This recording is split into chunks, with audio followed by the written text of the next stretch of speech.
Bapak Ibu yang dikasihi Tuhan, salam sejahtera, salam sehat selalu. Ada seorang anak Bapak Ibu yang dikasihi Tuhan, dia ketakutan karena melihat sesuatu yang sangat menakutkan. Maka dia berlari mencari kedua orang tuanya.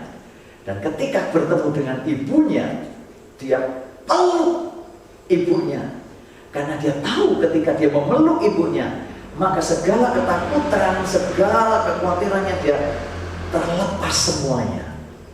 Bapak Ibu yang dikasihi Tuhan, ada seorang nabi yang memiliki nama pelukan kasih.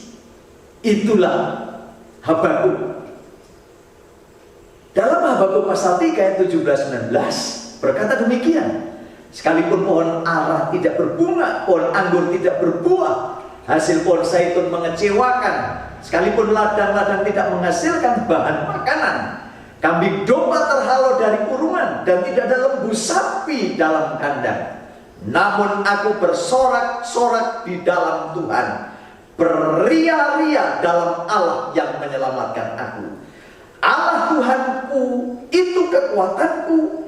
Ia membuat kakiku seperti kaki rusa, dan ia membiarkan aku berjejak di bukit-bukitku. Bapak Ibu yang dikasihi Tuhan, Habakuk memang memiliki arti nama pelukan kasih. Tapi kenyataannya dalam hidupnya tidaklah demikian. Habakuk mengalami pada zaman-zaman yang susah, di mana bangsa Kasdim menyerang Israel dan kemudian membawa bangsa ini ke pembuangan di Babilonia. Dan luar biasa kesulitan yang dihadapi oleh Habakuk. Bagaimana dia bisa mempertahankan di dalam masa-masa yang sukar dan imannya. Dan bangsa itu mengalami kesusahan yang sungguh luar biasa. Ladangnya tidak bisa menghasilkan, ternaknya pun kekayaannya terhalau dari kurungannya, dan tidak ada simpanan sekalipun di dalam bangsa ini. Bapak Ibu yang dikasihi Tuhan, bukankah hal ini juga banyak dialami umat Tuhan saat ini?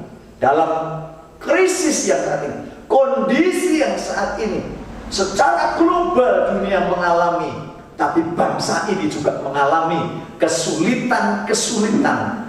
Ekonomi mengalami kesulitan, semua mengalaminya.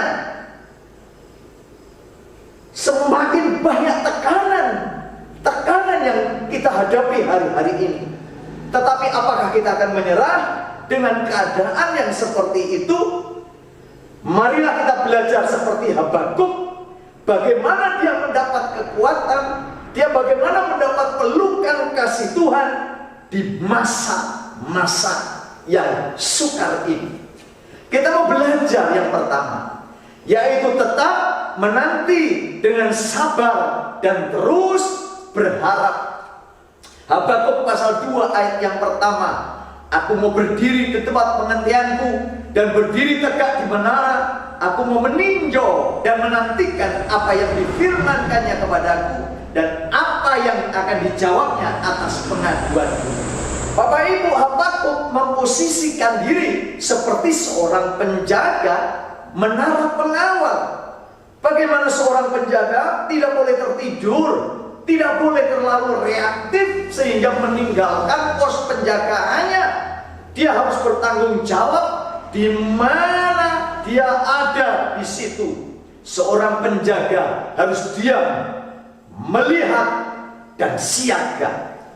Lewat pemahaman ini kita mengerti bahwa Tuhan menghendaki Bapak Ibu dan saya untuk tenang, sabar, dan terus berharap di dalam pergumulan kita. Tuhan ingin kita melihat bukan apa yang di depan mata kita, tetapi Tuhan ingin melihat apa di balik semua peristiwa ini. Tuhan mau fokus. Tuhan mau supaya kita fokus kepada janji Allah, bukan kepada masalah. Latihan yang spiritual yang baik ini supaya kita menanti dengan sabar di dalam Tuhan. Tuhan mau supaya kita membiasakan diri di tengah-tengah pergumulan yang berat ini. Kita melatih diri untuk melihat dengan iman bahwa Tuhan sedang bekerja dengan cara yang ajaib. Bapak Ibu yang dikasihi Tuhan, tempatkan harapan kepada Tuhan. Jadikan Tuhan kekuatan di dalam hidupmu, di dalam menghadapi masalah. Jangan andalkan kekuatan atau kemampuanmu sendiri, tapi gantungkan harapanmu kepada Tuhan. Serahkan segala masalahmu, maka Tuhan akan memberikan kekuatan. Maka Tuhan akan memberikan kesanggupan kita untuk menerima setiap problema yang kita hadapi. Haleluya.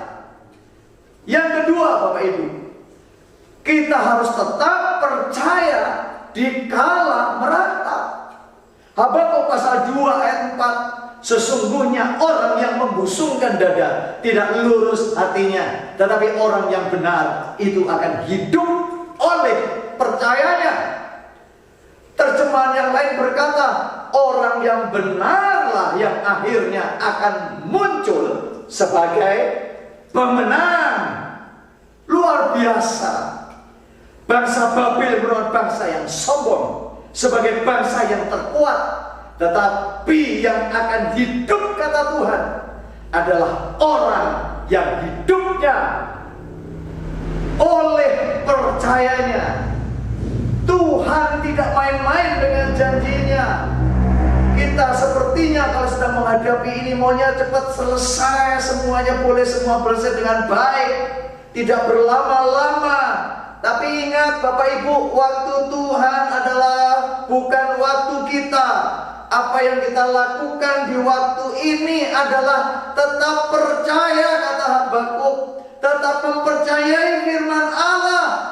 Habakuk melakukan itu sambil merenungkan karya Tuhan.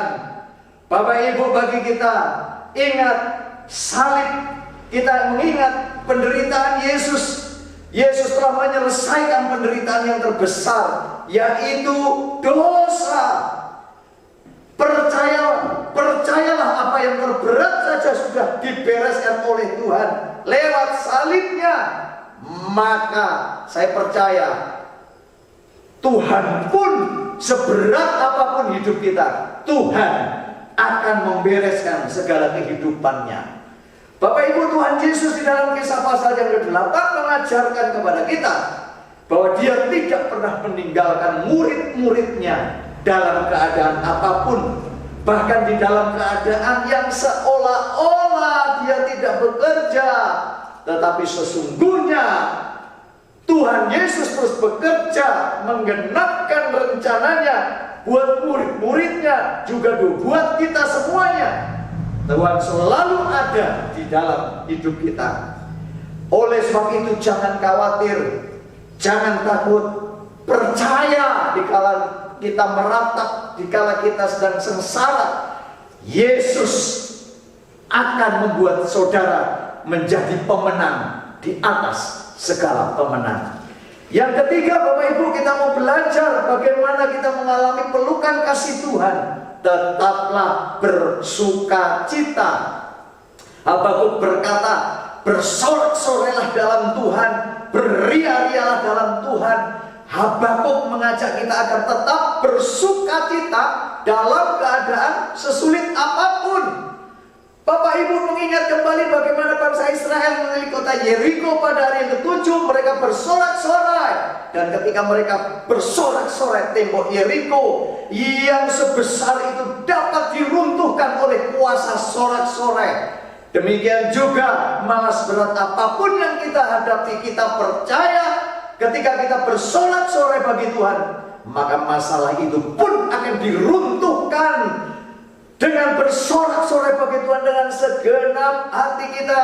Mari Bapak Ibu di rumah-rumah dimanapun berada, ketika kita mengadakan mesbah keluarga, kita menyembah, kita bersorak-sorai, kita katakan, yes Tuhan, Engkau ada bersama-sama dengan kami. Itu mengingatkan, itu adalah bagian proses dalam hidup kita. Ketika kita di dalam penderitaan, kita menerima bagian yang Tuhan akan sediakan buat kita. Tetap bertahan, tetap bersukacita. Apapun yang kita alami, supaya apa? Supaya kita mengalami kelepasan yang Tuhan itu berikan buat kita. Bapak Ibu, kalau kita memperhatikan dari poin ketiga poin itu, yaitu kita harus tetap bersukacita, kita tetap percaya di kata meratap, kita tetap yakin dan kita tetap menanti dengan sabar dan terus berharap, maka kita akan diberi kekuatan yang luar biasa di masa-masa yang sukar ini. Kita akan melihat pertolongan Tuhan di dalam perjalanan hidup kita. Seperti Yesaya berkata, apabila engkau menyeberangi air, aku akan menyertai engkau. Melalui sungai-sungai engkau tidak akan dihanyutkan. Apabila engkau berjalan melalui api, engkau tidak akan dihanguskan. Dan nyala api tidak akan membakar engkau. Puji Tuhan. Mari Bapak Ibu yang dikasih Tuhan, alami pelukan kasih Tuhan. Alami bagaimana Tuhan menjawab, bagaimana Tuhan menjamah Bapak Ibu di hari-hari ini, di rumah-rumah hari-hari ini. Pelukan kasih Tuhan, penyertaan Tuhan menyertai Bapak Ibu semuanya. Tuhan Yesus memberkati. Biarlah firman Allah menjadi kekuatan, penghiburan buat Bapak Ibu dan kita semuanya. Haleluya. Amin. Syukur untuk setiap rencana